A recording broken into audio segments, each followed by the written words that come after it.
This is beginner's video on Apache Spark. In this video, we'll be talking about these 3 points.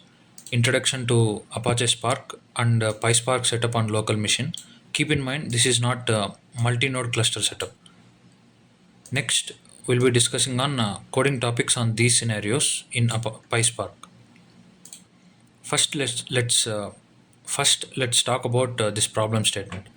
Suppose if you want to build a small tent, you will be able to build it on your own. But what if you want to build this big pyramid?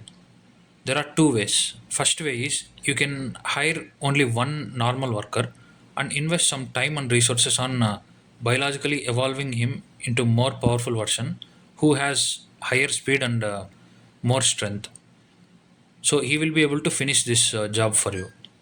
The second method is you can hire more than one normal worker and you can set up this kind of management hierarchy where on the top you will intake this big job and divide it into smaller tasks based on the information that your managers give you on the number of workers that you have and the capacity of each worker. Now when these small tasks will be finished by each of these workers and accumulated, in the end this big job will have been finished by you. So this is the second method. Let's talk the same scenario in terms of big data engineering. If you have 5 terabytes of sales data and you want to process it, for sure you will not be able to process it with your everyday work computer. You will have to invest time and resources in upgrading that system with by giving more RAM and more powerful CPU. This is not practical and suggested because suppose in future what if you want to process 100 terabytes of data, again you will have to upgrade this from here to more powerful version, so this is inefficient. Let's see the same scenario in second method. You will gather a bunch of everyday work computers and set up this kind of management hierarchy. In terms of computer, how do you set up this kind of management hierarchy? That is where Apache Spark comes into picture. You will gather a bunch of everyday work computers and you will connect all of them through network, and in each of this system you will download this Apache Spark package. Inside this package there will be configuration files. In each system, open those configuration files and provide the IP addresses of the computers which will act as worker nodes and which will act as master node. After that, go into the computer which you decided to work as a master, run the master daemon in that computer, and in worker nodes you have to run worker daemons. A daemon is nothing but a background service which will continuously run and transform that particular computer into either master or worker node. So in this way, through Apache Spark, you will create this kind of hierarchy structure. This is Spark's architecture from Spark official documentation. The master will have a driver program running in it, and worker node will have executor programs running in it. Cluster manager will be tracking the number of worker nodes that we have and the computation capacity on each worker node and provide that information to driver program. So driver program can intake the big job and divide it into smaller tasks and assign those tasks to these worker nodes. We have already talked about the responsibilities of each node in this. Next, coming to PySpark setup. If you are a data engineer, you will not be expected to do this kind of cluster related setup. You will be expected to write some transformation logics in Apache Spark or in PySpark. So for learning purpose, we'll not be doing that multi-node cluster setup, just a single node local mode setup. For that, all you need to do is just in your system, run pip install PySpark. PySpark is Python's API for Apache Spark. This also includes a lightweight Spark related components which will be able to run without you actually having to install this Apache Spark in your system. But there is a problem in latest versions of Ubuntu operating system. That is, in you will not be able to pip install that PySpark in a system-wide Python. So instead, you will have to create virtual environments using any one of these tools. I chose VN, so I'm installing this VN, and using that, I will be creating my N virtual environment. Inside that, in bin folder, you have to run this activate file, which will create a virtual environment that looks like this. This is environment for Spark. Once that is done, PySpark or Apache Spark needs Java in your system for it to run properly. So check if Java is already present or not. If not, just install the latest version of Java, get the path where Java is installed, and mention that path in .bash rc file, so that entire system will know that Java is installed in this path. Enter these two lines in this .bash rc file. After that, you can run pip install PySpark. Once that is done, you can directly run this PySpark command. You will be entering into PySpark terminal where you can directly run the Spark related commands. But for better visualization, I'm installing Jupyter as well in this system. I will be explaining it to you here.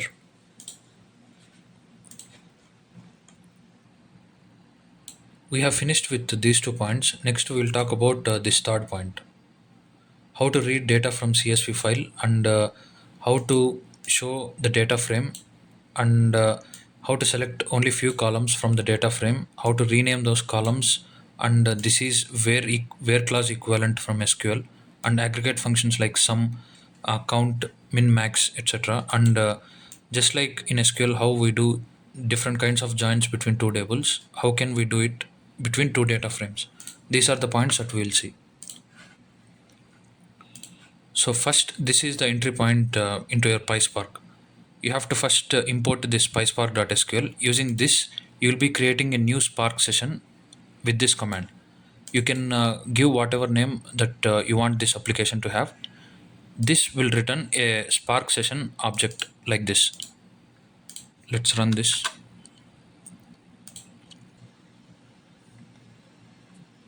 Next, let's see what is present in this Spark session object. This Spark session object will be the entry point for all the tools that Spark gives you to achieve the cluster computing. Using this and .read and .csv method, you can mention the path where your data file is present. Inside this path, I have data like this.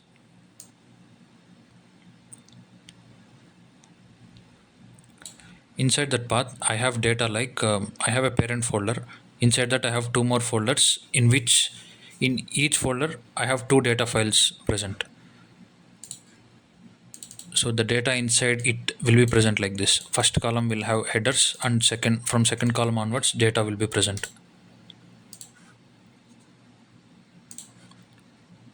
So that is what I'm mentioning here, the parent most folder, and I'm asking it to read all the files inside it. And inside options, I'm mentioning not only the uppermost folder, you have to recursively look the folders furthermore until you reach the data files. That is what I'm mentioning in option section. And header, I'm mentioning like the first row of each file will contain the header information. This is how you read the CSV file into a data frame. Now, if we see the data that has been read into data frame, it looks like this.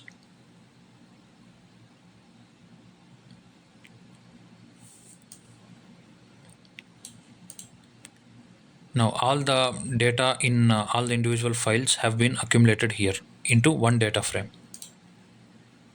Let's see the scenarios, like how to select only few columns in our data frame, which is equivalent to select these columns in SQL.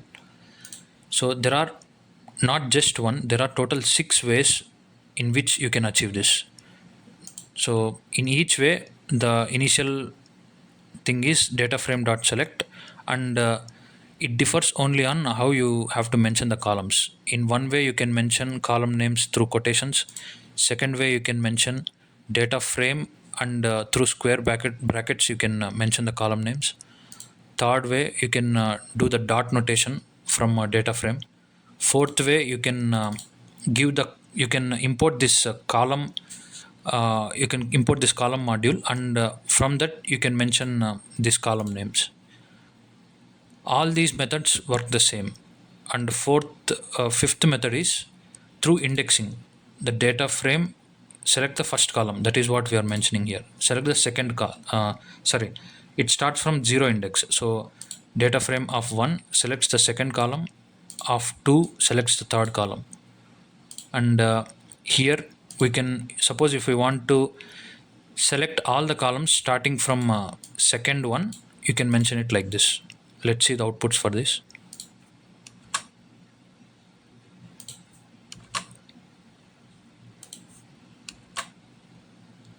All are same. You can use any method.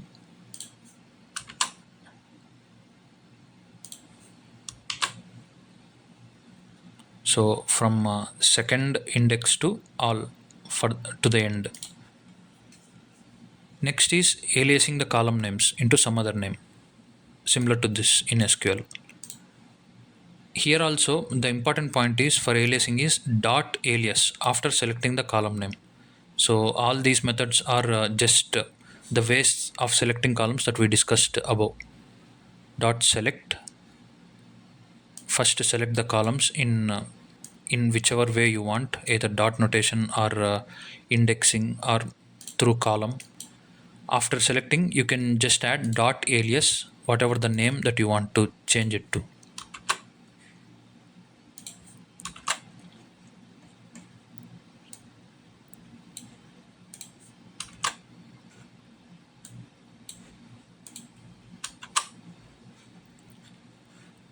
That's it for aliasing. Next comes the where clause. I want to achieve this where clause point in PySpark data frames. First, we'll see this data. Now, I want to select only C1 columns. I can do that with this data frame dot where select column with any of the way mentioned above equal to the value.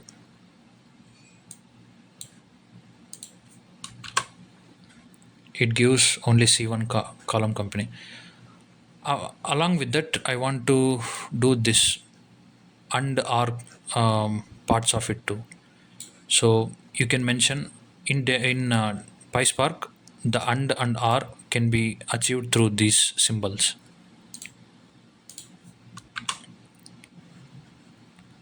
Now, along with where you must have seen filter. Both are same. Both works in same way. That is how you achieve filtering. Next part is aggregation. I want to achieve this by selecting a column company. I want to aggregate column sales and number of items, grouping by column company, ordering by column company in ascending way. This aggregate function could be any of these: sum, average, min, max, count. Data frame dot group by column company dot aggregate function. It could be anything. I want to sum of column sales. I will show this.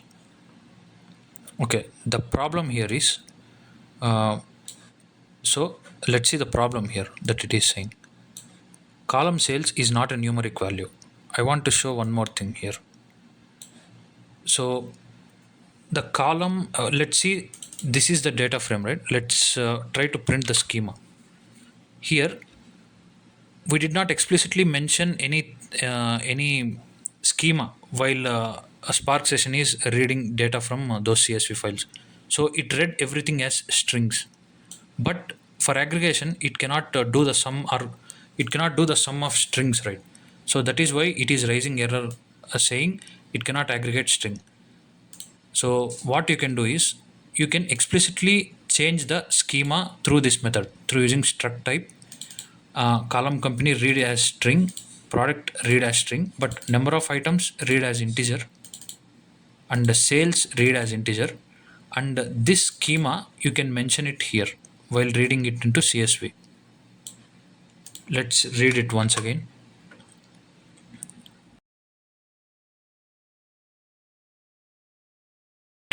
Data is read into data frame. Now let's rerun this. It works fine now because we have explicitly mentioned it to read as integers. It doesn't have any problem with summing integer values.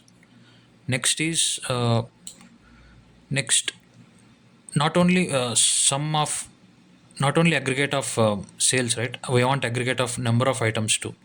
We can do that here. Sum of sales and number of items. Keep in mind it's not sales plus number of items. It is sum of all the sales in the column and sum of all the sales in this number of items individually, separately, like this. And if you want to order by any of the column that is present, you can order, and you can mention descending or ascending like this, and you can show. Next comes join operations. So in SQL, we will be joining one table with another table through any of the available joins that are present on the column conditions. We'll try to replicate this. Right now, I already have this data frame. I will create a test data frame like this. This. Now, for joining, all you have to do is do the one data frame dot join another data frame, give the on column conditions here, and mention whether you have to join through inner join or left join, right join, or left semi, right semi, anything. It works like this, inner join. Next, full join also same. Next, cross join is nothing but join every row in this data frame with every row in this data frame. So that is what it is doing here, see. But in PySpark it expects some on condition, even if it is dummy condition like 1 equal to 1. But 1 equal to 1 doesn't work here. The reason is, if we mention 1 here, it thinks of it as, it searches for column named 1. It doesn't understand like we are literally asking it to consider it as 1, not the column name. So that is why this import lit function, for it to communicate how this 1 has to be taken as literally, not as a column name. That's all for this video, and I will be posting more videos on this PySpark.